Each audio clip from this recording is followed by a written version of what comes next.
Assalamualaikum warahmatullahi wabarakatuh. Perkenalkan, nama saya Sefiani Umi Awawlidina, NIM 2123T1635. Saya di sini akan menjelaskan kunci sukses penerapan IT governance. IT governance merupakan usaha mensinergikan peran IT dan governance dalam mencapai sasaran dan tujuan organisasi.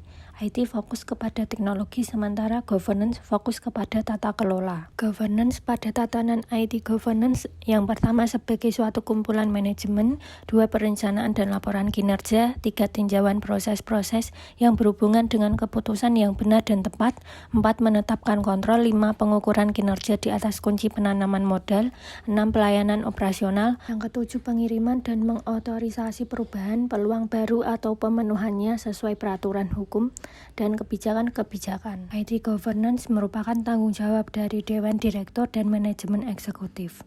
IT governance adalah suatu bagian utuh dari tata kelola perusahaan dan terdiri dari pimpinan dan struktur organisasi dan proses-proses yang menjamin keberlanjutan IT organisasi, mengembangkan dan memperluas strategi dan tujuan organisasi.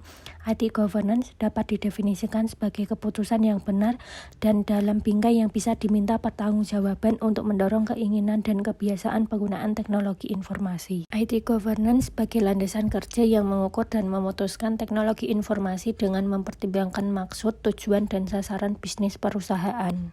Efektivitas IT governance yang harus menjadi perhatian oleh perusahaan atau organisasi. Pertama, kepemimpinan organisasi dan keputusan yang benar, yaitu struktur organisasi, peraturan, dan pertanggungjawaban keputusan yang benar, pengaruh dan pembuat keputusan, pemberian visi dan interface atau integrasi yang menekankan hal-hal. Yang kedua, tugas dan tanggung jawab, yaitu dengan bertanggung jawab dan sangat baik kepada masing-masing komponen dan proses IT governance, termasuk hierarki pengendalian dan peninjauan untuk otorisasi investasi, resolusi atau pemecahan persoalan dan peninjauan berkala secara seksama. Yang ketiga, penjelasan dan interface perjanjian atau kontrak, ada untuk pekerja internal dan eksternal dan dapat dipenuhi atau diberikan. Yang keempat, pemimpin yang termotivasi dengan agen perubahan yang berbakat dan berkompeten, sikap dan tolak ukur yang kuat, fleksibilitas dan skala proses. Model IT governance ditempatkan, difokuskan dan ditekankan secara keras kepada proses implementasi dan perbaikan.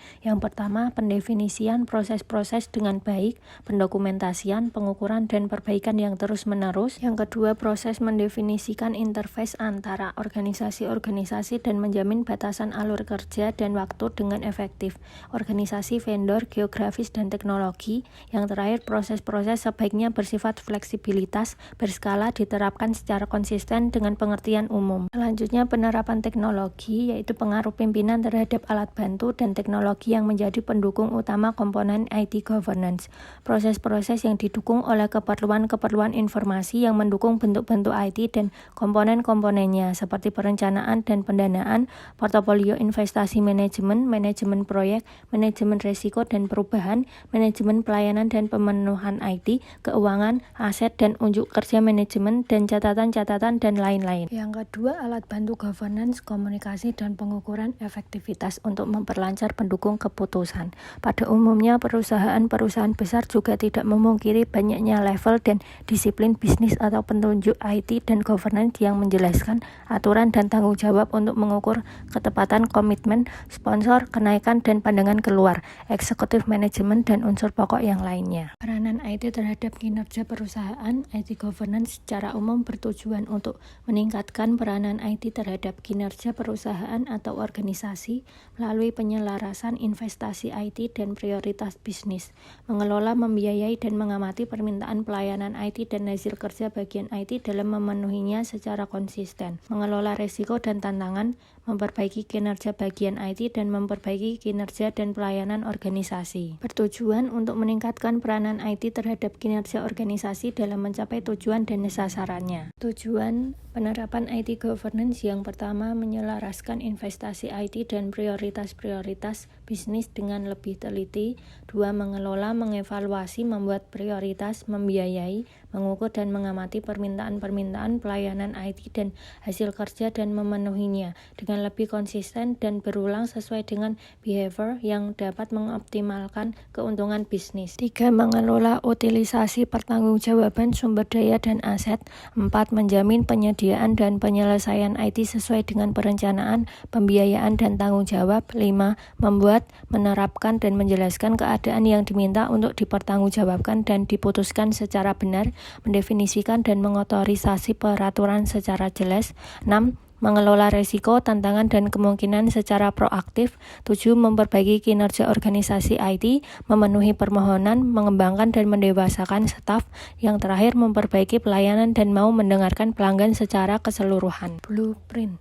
Adanya blueprint dalam penerapan IT secara menyeluruh dan diterapkannya IT governance yang efektif adalah hal utama bagi kesuksesan bisnis perusahaan dan akan memberikan keuntungan kepada organisasi. Fungsi blueprint yang pertama, panduan pengembangan, yaitu memberikan panduan yang jelas tentang bagaimana bisnis seharusnya beroperasi. Operasi bisnis mencakup proses bisnis, alur bisnis, dan tugas yang dilakukan. Orang dalam organisasi dapat memahami peran dan tanggung jawab mereka. Yang kedua, perencanaan strategis, membantu dalam perencanaan strategis bisnis yang mencakup visi, misi, tujuan jangka panjang, dan strategi untuk mencapainya. Pemahaman yang jelas tentang arah bisnis, pemilik dan manajer dapat mengambil keputusan yang tepat. Yang ketiga, peningkatan efisiensi, memahami alur kerja yang efisien.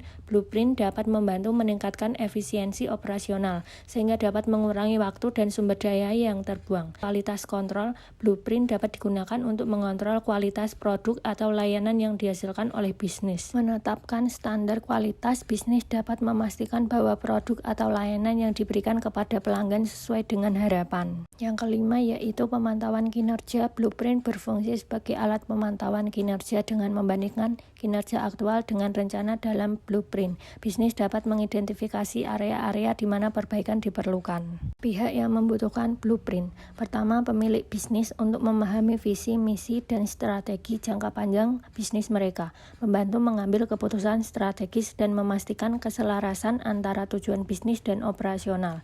2. Manajemen eksekutif dan manajer tingkat atas membutuhkan blueprint. Blueprint digunakan sebagai panduan untuk mengembangkan dan mengimplementasikan strategi bisnis. Yang ketiga, karyawan. Seluruh tim dan karyawan memahami blueprint untuk mengetahui peran, tanggung jawab, dan tujuan dalam organisasi, membantu menciptakan pemahaman yang seragam di seluruh organisasi. Yang keempat, investor. Investor yang tertarik menyuntikkan modal ke dalam bisnis membutuhkan blueprint untuk memahami potensi investasi dan rencana pertumbuhan bisnis. Keuntungan penerapan blueprint. Yang pertama, menyusun kekeliruan IT dan bertanggung jawab untuk menjamin efektivitas dan etika manajemen. 2. Memperbaiki perencanaan, integrasi, komunikasi, dan pelaksanaan antara unit bisnis dan kelompok IT dalam kelompok-kelompok IT, dalam lintas kelompok atau grup. 3. Meningkatkan ROI berdasarkan keputusan manajemen permintaan. Permintaan IT dan total biaya dari pemilik untuk menganalisa, membuat prioritas, membiayai, menyetujui, dan mengelola investasi utama IT, modal, dan ongkos operasional. Yang keempat, meningkatkan hal-hal yang menghasilkan keuntungan secara menyeluruh.